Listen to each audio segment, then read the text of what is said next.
Bab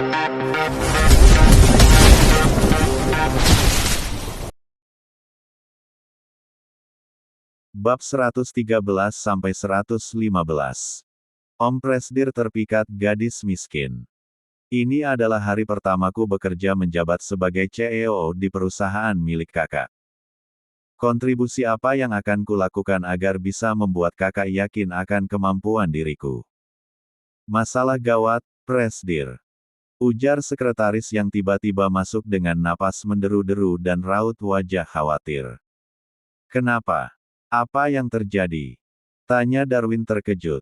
Ini masalah yang sulit, Presdir. Para petani berdemo tidak ingin menjual tanaman mereka pada perusahaan kita. Itu akan berdampak buruk bagi pemasokan barang pada perusahaan ini. Jika para petani tidak menjual tanaman mereka lagi pada kita, lantas selain pendapatan kita akan berkurang, perusahaan akan mendapat kesenjangan, para klien yang sudah tergabung akan komplain pada kita. Apa yang membuat mereka mengundurkan diri untuk tidak menjual tanaman mereka pada kita? Ini disebabkan oleh pemilik usaha kecil-kecilan yang sukses di bidang pertanian, yang sama menjual bunga mawar dan bunga lainnya. Dikabarkan peningkatan permintaan dari konsumennya meningkat, sehingga mereka keteteran tidak bisa memenuhi permintaan mereka karena kekurangan petani yang ingin menjualnya pada mereka.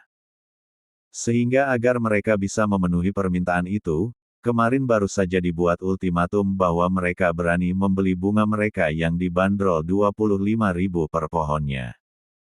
Itu yang menjadikan petani kita berbondong-bondong untuk menjual tanaman mereka pada orang lain. Berapa perusahaan membeli tanaman mereka? Sebelumnya tidak ada pembisnis lain yang membeli dengan melebihi harga dibanderol sekitar 10.000 untuk per pohonnya. Untuk mengatasi kesenjangan ini, kita akan menaikkan harga yang sama agar tidak membuat mereka terkecoh dengan harga yang lebih tinggi. Kenapa Presdir tidak membanderolnya dengan harga yang lebih tinggi di atas 25.000? Dengan begitu semua petani akan menjual barangnya pada kita, dan pendapatan perusahaan akan meningkat, kebutuhan konsumen pun terpenuhi. Ini adalah keuntungan yang adil.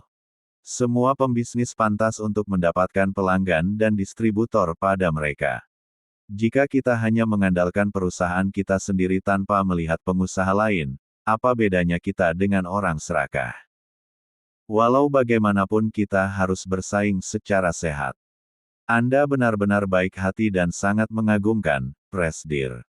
Jarang sekali seorang pemimpin memiliki pemikiran yang realistis sampai masih memikirkan orang lain. Puji sekretarisnya. Itu hal biasa. Di luaran sana banyak sekali para pemimpin perusahaan yang sangat cerdas dalam setiap tindakannya untuk membangun perusahaan milik mereka. Rendah hati Darwin, saya salut dengan Anda. Kagum sekretarisnya. Tapi sebelum itu, aku akan mendiskusikan hal ini dengan kakakku.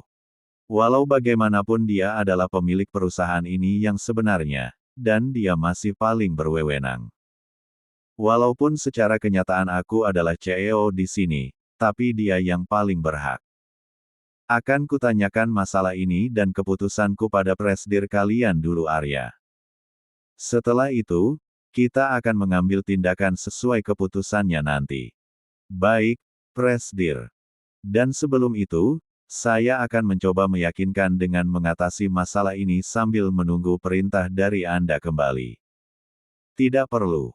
Dalam waktu 24 jam, semua petani tidak akan mungkin bergabung dengan orang lain. Sebelum bertemu Presdir utama kalian, aku ingin mencoba untuk berbicara pada pemilik perusahaan itu agar mereka bisa menstabilkan harga kembali walaupun di tengah permintaan yang tinggi. Aku ingin tahu dengan mengunjungi perusahaan itu. Pinta Darwin. Pengusaha itu bukan berbentuk perusahaan dengan gedung tinggi seperti kita.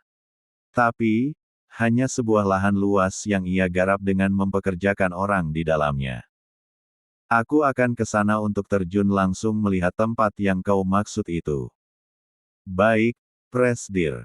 Mari saya akan antar, dari sini tidak begitu jauh. Iya? Ayo. Pergi Darwin. Jalannya sangat becek karena tidak beraspal.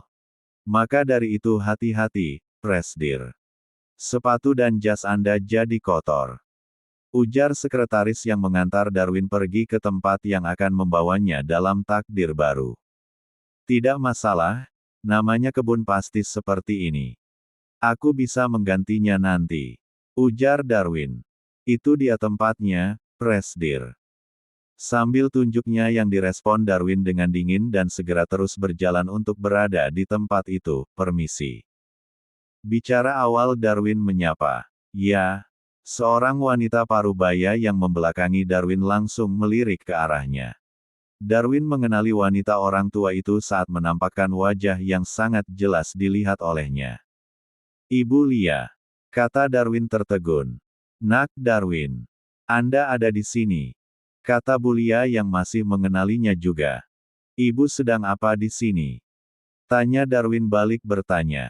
Kebetulan ini kebun milik suami ibu. Sesekali ibu sering datang ke sini untuk melihat usaha yang alhamdulillah sedang naik. Ujar Bu Lia. Darwin beralih pada sekretarisnya dengan berbicara. Apa kau yakin kebun ini yang kau maksud tadi, pengusaha yang menaikkan harga pembelian itu? Bisik Darwin pada asistennya. Iya, Presdir. Ini tempatnya. Memangnya ada apa? Jawab sekretaris itu berbisik. Bu Lia hanya mengerutkan dahinya karena heran dengan kedua perbincangan anak muda yang saling berbisik. Ada apa, Nak Darwin? Belum saja lama saya bertemu dengan Anda, hari ini saya bertemu lagi dengan Anda. Bahkan di kebun seperti ini, bagaimana Anda bisa di sini? Bu Lia adalah ibunya Dini. Dia belum mengenal siapa aku sebenarnya yang merupakan adik dari menantunya. Masalah yang kuhadapi saat ini sangat sulit, aku tidak mungkin mendiskusikan masalah harga yang mereka tawari pada petani di saat kami saling terikat akan hubungan keluarga, gumam Darwin. Nak Darwin, Anda seperti melamun, ada apa? Tanya Bu Lia lemah lembut. Ah, tidak ada. Saya kebetulan tidak sengaja mengunjungi tempat ini. Karena suasana sekaligus pemandangannya sangat indah dan asri, saya dengan ditemani sekretaris mencoba untuk berjalan-jalan sebentar melihat pemandangan di sini. Ujar Darwin lain kata lain hati. Oh, seperti itu. Dan kebetulan dari sebuah jalan-jalan sebentar, saya bertemu dengan Anda kembali. Ujar Bu Lia. Iya. Saya tidak menyangka akan hal ini dapat bertemu dengan Ibu. Sayangnya Dini tidak ada bersama kami di sini, dia sudah Bicara Bu Lia terhenti karena Darwin menyela bicaranya. Saya tahu. Ibu tidak perlu menjelaskannya. Sela Darwin dengan spontan nada sedikit tinggi, karena sudah menyangka jika Bu Lia akan berusaha menjelaskan padanya, jika Dini sudah menikah dan bersama dengan suaminya yang tidak melainkan kakaknya sendiri. Mendengar kata menikah dan sudah memiliki suami yang sudah tersematkan pada Dini. Membuat perasaannya sendiri tidak bisa menerima kenyataan itu, pasti saja akan membuat dirinya sangat sakit hati hancur berkeping-keping. Rupanya Anda sudah mengetahui segalanya. Mungkin karena kalian saling mengenal dan dekat, sehingga Dini sudah menceritakan banyak hal pada Anda. Kata Bu Lia yang semakin membuat Darwin murung. Bu Lia tidak tahu jika mereka sama sekali tidak dekat, dan Dini tidak bercerita apapun padanya. Pertemuan mereka terlalu singkat, sampai ingin bersatu pun sudah didahului oleh orang lain. Sepertinya saya sudah puas menikmati pemandangan di sini. Jika begitu saya akan kembali saja untuk melanjutkan keperluan lain. Kata Darwin berpamitan akan pergi. Iya, Nak Darwin. Saya senang bertemu dengan Anda yang tidak sengaja ini.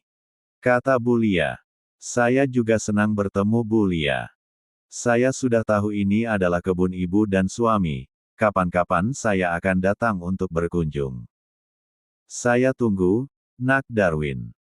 Jawab Bu Lia yang ramah dan terbuka memberi kesempatan pada siapapun. Darwin pun memutuskan untuk pergi setelah perjalanan yang lumayan cukup jauh dari perusahaannya. Dan setelah sampai pada tempat yang ia ingin tuju, seketika dia mengetahui kenyataan baru yang datang terus bertubi-tubi menghampiri sampai melupakan tujuan sebenarnya dia datang. Bab 114. Sepanjang perjalanan menuju pulang, pikiran dan perasaan Darwin sangat berkecamuk. Presdir, sebelumnya maaf jika saya lancang. Anda datang kemari untuk mendiskusikan harga yang mereka tawari, dengan mencoba untuk meyakinkan agar tidak membandrol pembelian harga pada petani agar tidak mahal. Tapi kenapa Anda malah mengatakan hal lain? Heran sekretaris yang sedari tadi menanggapi pembicaraan Darwin pada Bulia. Itu masalah yang tidak terlalu penting saat ini. Lupakan kebijakan tadi, dan kita akan mencoba mencari cara lain agar petani masih menjual barangnya pada kita. Tapi, Presdir, kenapa? Sekretaris yang semakin bingung. Tidak perlu banyak bertanya.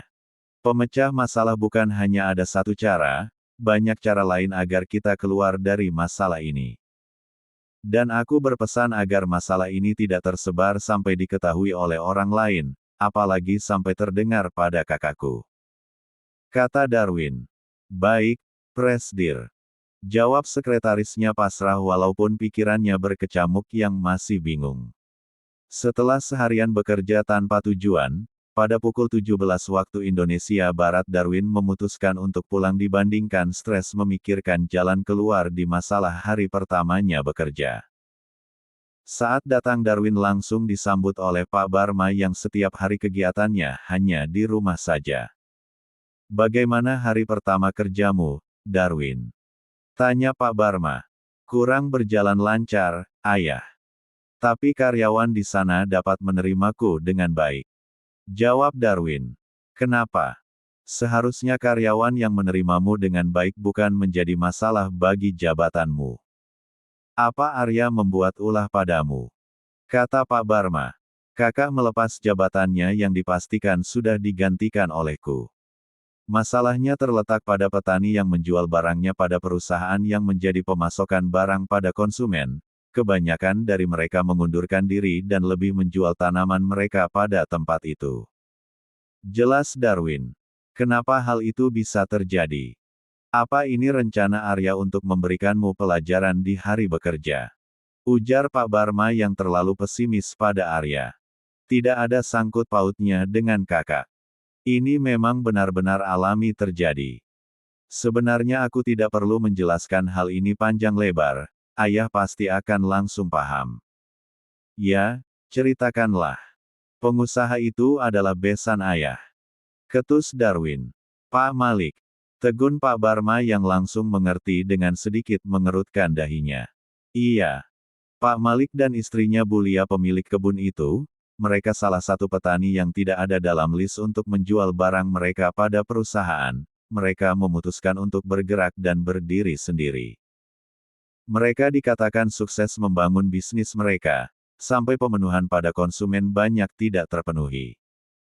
Agar permintaan masih terpenuhi, mereka membuat kebijakan dengan menambah harga tanaman yang akan mereka beli dari petani seharga Rp25.000.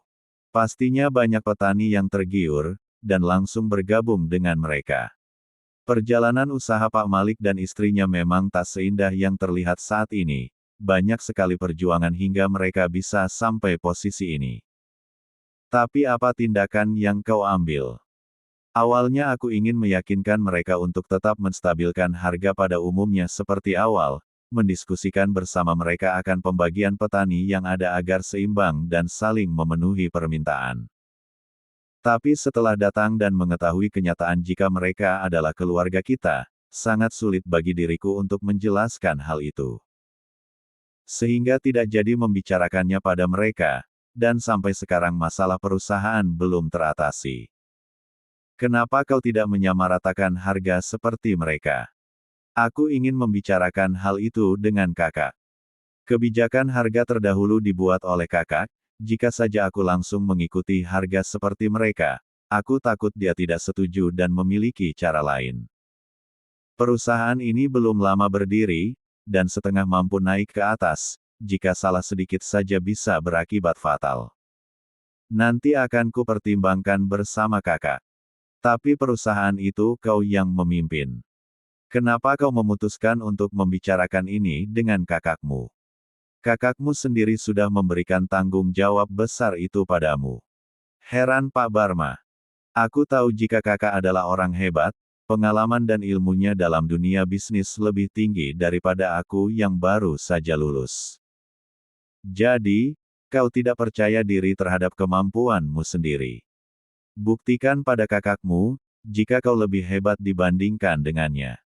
Geram Pak Barma menyemangati Darwin yang tidak percaya diri akan kemampuannya. Darwin terlihat berpikir keras, masalahnya bukan terletak pada dia yang tidak percaya diri akan kemampuannya.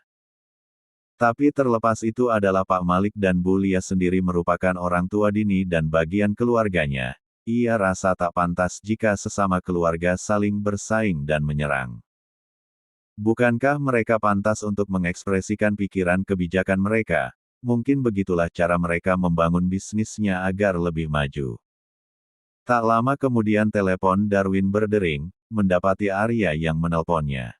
"Halo, kakak," kata Darwin. "Segera datang ke perusahaanku, dan tidak perlu banyak bertanya. Aku tunggu kau 10 menit, jika tidak sampai dalam waktu itu, kau tidak tahu apa yang akan kau alami jika berurusan denganku." Perintah Arya sambil mengancam. Setelah perkataannya dalam telepon yang sangat tidak ramah lingkungan, dia segera mematikan panggilan itu. "Ayah, aku harus pergi. Kakak memintaku untuk datang ke perusahaannya," kata Darwin tergesa-gesa. Dalam perjalanan menuju perusahaan Arya yang lumayan jauh, karena mendapatkan waktu yang terbatas, membuat Darwin mengendarai mobilnya ugal-ugalan. Tak kunjung lama ia merasa sedikit lega sudah sampai di perusahaan kakaknya. Menuju ruangan, dari setelah keluar mobil dan masuk, lah berlari kencang seperti orang yang dikejar oleh zombie. Waktu per detik menuju 10 menit terus menghitung mundur. Darwin yang tidak tenang, terus melihat jam tangannya. "Kakak, aku datang." Buka pintu yang terdengar kasar dan suara dengan deru napas yang kelelahan. Bersamaan dengan itu, suara timer waktu yang dipasang oleh Arya berbunyi. Dan diuntungkan memang tepat 10 menit Darwin datang. "Sesuai dengan apa yang menjadi kelekatan pada diriku, kau lolos dari ketidakberurusanmu denganku." "Iya, kakak. Demi kakak aku langsung datang," jawab Darwin dengan masih ngos-ngosan tanpa diminta duduk oleh Arya sambil ngos-ngosan. "Tidak perlu berbasa-basi. Ceritakan dengan jujur dari masalah yang sudah kau buat," kata Arya. "Iya, kakak. Saat perjalanan menuju ke sini aku memang tidak mengendarai mobil dengan berhati-hati. Aku mengendarainya di atas batas kecepatan. Tapi kakak tenang saja, aku tidak sampai menabrak. Itu masalah yang kulakukan." "Cek, kau terlalu bodoh untuk kujadikan sebagai CEO di perusahaanku. Jangan berpura-pura mengulur perasaan, setelah aku mengetahui jika di hari pertamamu bekerja kau sudah membuat perusahaanku dalam masalah." Walaupun notabene-nya Darwin adalah orang yang sering bercanda, dan tidak begitu menanggapi masalah dengan serius. Tapi dia adalah orang yang memiliki pemikiran yang kritis, ia juga manusia yang pemikir keras. Hanya saja memang ia selalu mencairkan suasana yang tegang agar tidak terlalu membuatnya tersudutkan. "Bagaimana kakak sudah mengetahuinya? Kau terlalu menganggap remeh diriku. Aku adalah orang yang hebat, apa yang tidak ku ketahui di dunia ini hanya dari kau yang menyembunyikan kesalahanmu," kata Arya dengan angkuh. "Kakak hanya tidak mengetahui diri kakak sendiri dengan kepribadian kakak yang merugikan orang lain." Dengus Darwin mengejek dalam hati. "Kau tidak tahu jika anak buahku banyak, kau pikir aku tidak akan mengawasimu dan membiarkan perusahaanku jatuh ke tanganmu seutuhnya. Aku mendapatkan kabar ini darinya, sedangkan kau sama sekali tidak menjelaskan masalah ini. Apa kau ingin membuat perusahaanku hancur?" Emosi Arya. "Bukan seperti itu, Kak. Sebenarnya aku ingin menjelaskan masalah ingin dengan kakak sekaligus mendengar keputusan yang akan kakak ambil untuk memecahkan masalah ini." Beli tanaman dari petani dengan mencantumkan harga rep. 50.000 per pohonnya. Setelahnya kau bebas ingin melakukan kontribusi apa di perusahaanku itu. Ingin kau mengeluarkan produk baru, itu terserah padamu. Tapi Kak, itu akan berakibat pada pengeluaran yang bertolak belakang dengan penghasilan. Tolak Darwin berdebat. Lagi-lagi kau meremehkan diriku. Kau pikir aku tidak mampu membeli dan memasoki keinginan para petani yang mata duitan itu. Jika perlu, aku akan menaikkan harga menjadi 100.000 per pohonnya. Apa kakak tidak tahu jika saingan perusahaan kakak adalah mertua kakak sendiri? Mereka adalah ayah dan ibunya Dini, istri kakak. Aku tahu siapa dalang di balik semua ini yang tak melainkan ayah mertuaku. Dari awal mereka bersikeras menolak untuk tidak menjual tanaman mereka padaku. Dan aku tidak peduli, yang terpenting ini adalah bagaimana caranya banyak petani yang menjualnya padaku. Dengan membandrol sebesar itu, petani mana yang tidak tergiur? Dan artinya semua petani bisa saja menjual tanaman mereka pada perusahaan kita.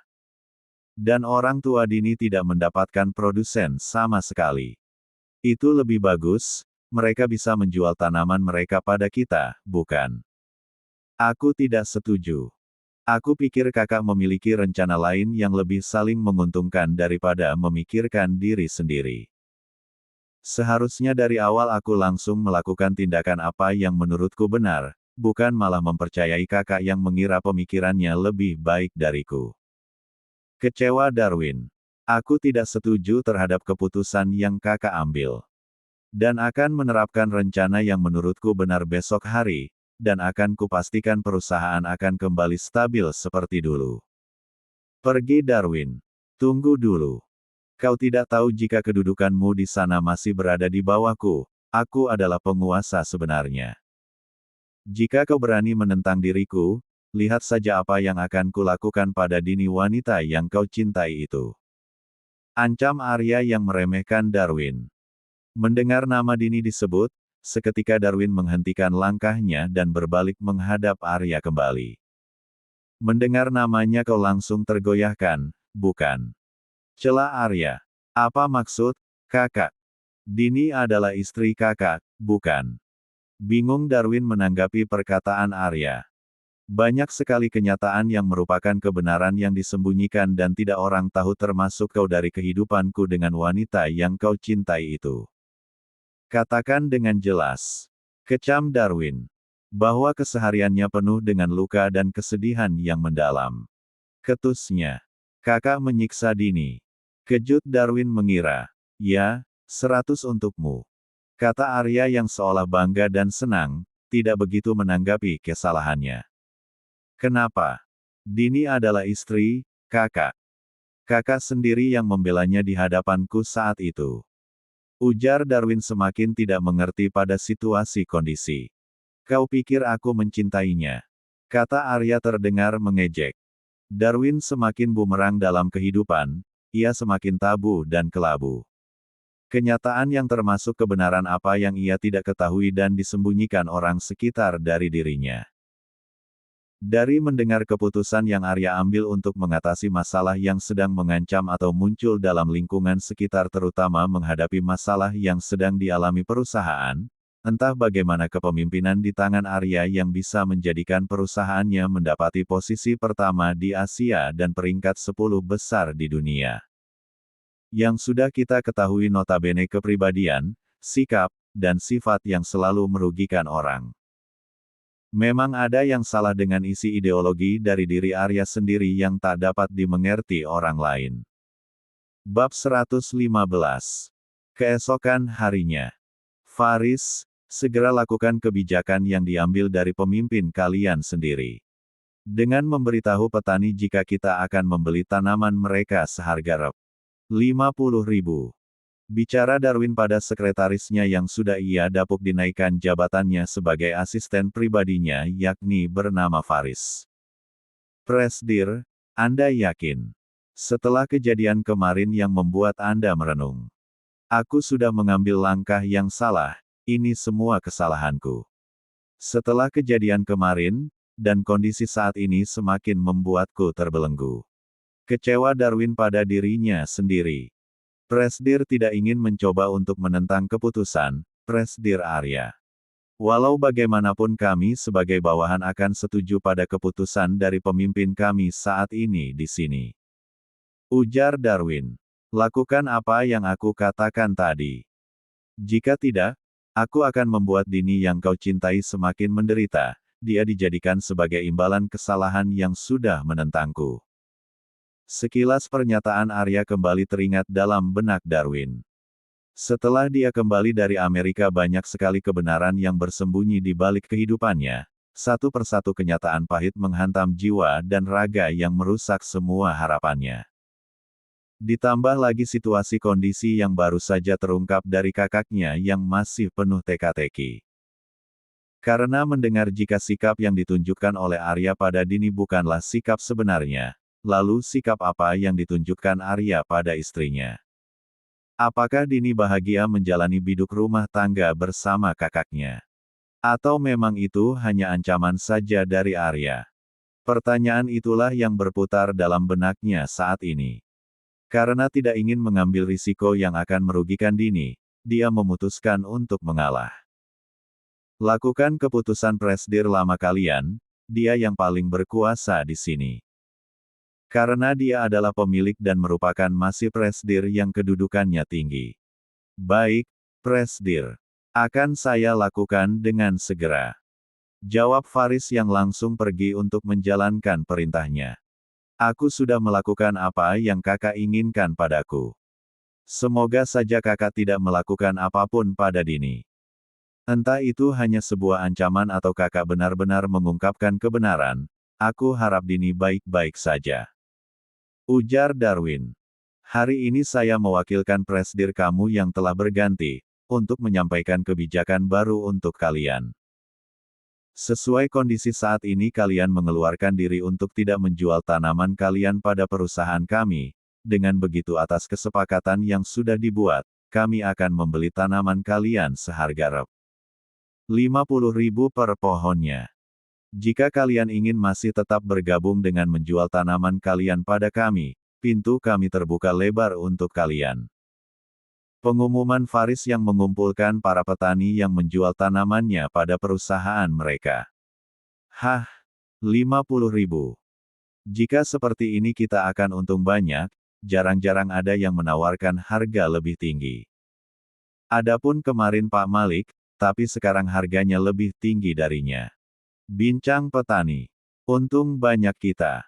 Perusahaan Tuan Arya memang yang terbaik. Lanjut petani lain. Jika tetap menjual bungaku pada perusahaan ini, dalam satu kali penjualan aku bisa membeli 3 mobil. Lanjut petani lainnya.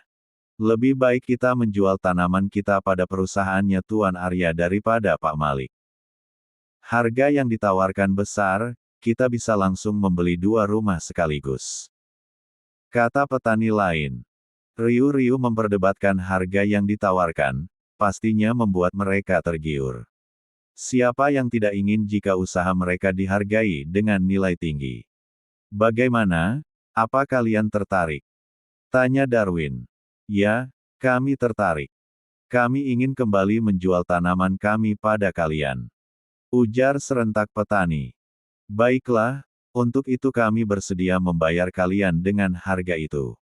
Jadi, kalian tidak boleh mengeluarkan diri. Kalian harus tahu jika kalian sudah terikat kontrak dengan kami. Ucap Faris, baik, Tuan. Jawab bersamaan petani. Seketika pengumuman itu telah selesai, dan para petani kembali ke kebun mereka masing-masing untuk melanjutkan kerja. Berita kebijakan baru itu sudah terdengar sampai pada petani secara luas. Petani menjual tanamannya pada Pak Malik merasa menyesal dan ingin bergabung dengan perusahaan Arya. Dengan begitu yang awalnya mereka menjual tanaman pada Pak Malik, berbondong-bondong untuk bergabung dengan perusahaan Arya dan memilih menjual tanamannya pada mereka.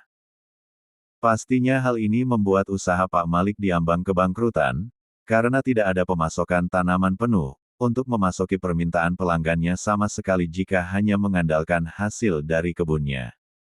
Bagaimana ini, Perusahaan menantu kita menaikkan harga pembelian yang lebih tinggi dari kita.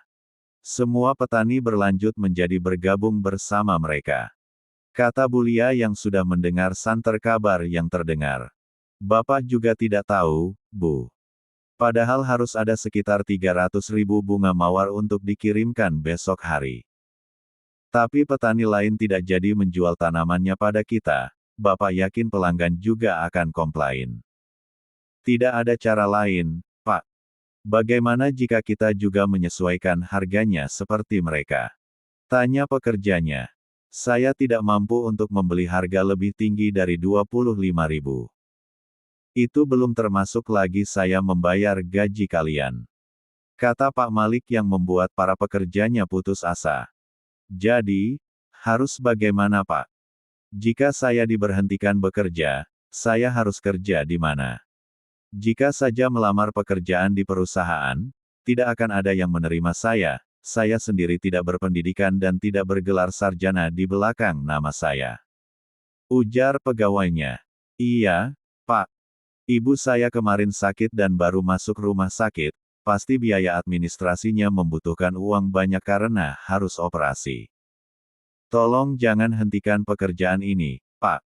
Saya bisa dapat uang makan dan membiayai hidup setelah bekerja di tempat Bapak. Lanjut pegawai lain yang mengeluhkan. Iya, Pak. Jangan keluarkan kami dari pekerjaan ini, Pak. Serentak para pegawai yang mengkhawatirkan kelanjutan kebutuhan hidup mereka jika tidak bekerja. Bagaimana ya, Pak? Kita tidak mungkin menghentikan pekerjaan mereka. Kita juga tidak akan sanggup untuk membayar gaji mereka setelah dipastikan penghasilan kita turun drastis. Kasihan Bulia. Kalian tenang saja. Saya akan mencari cara untuk keluar dari masalah ini. Sekarang kalian lanjutkan saja pekerjaan kalian. Perintah Pak Malik. Baik, Pak. Maaf sebenarnya kami ikut bersedih akibat musibah yang menimpa Bapak dan keluarga. Kami seperti ini bukan karena tidak memahami kondisinya dan hanya mementingkan diri kami sendiri. Jelas pegawainya. Saya mengerti keadaan kalian. Lanjutkan saja kerjanya. Kata Pak Malik yang terlihat terpuruk. Baik, Pak. Para pegawainya pun bubar dan melanjutkan pekerjaan mereka yang masih terisah. Masalah terus berdatangan silih datangnya waktu berganti. Beragam masalah pernah dialami setiap orang dalam menjalani hidup. Dalam perjalanan hidup pasti ada momen di mana harus menghadapi masalah. Pengalaman baik, buruk, dan tidak mengenakan dapat datang kapan saja. Yang terpenting bijak dan ikhlas dalam menghadapinya. Permasalahan dan cobaan dapat datang karena sejumlah alasan, mulai keluarga, hubungan pertemanan, masalah pekerjaan, hingga hubungan percintaan. Semua orang pernah mendapatkan cobaan, yang membedakan satu sama lain hanyalah sikap ketika menghadapinya. Ketika permasalahan datang, coba untuk tetap tegar dan tenang dalam menanggapinya, meski terkadang terasa sangat berat. Itulah yang sedang dialami Pak Malik dan juga Bulia saat ini. Sebagian besar masalah dalam hidup adalah karena dua alasan, kita bertindak tanpa berpikir atau terus berpikir tanpa bertindak.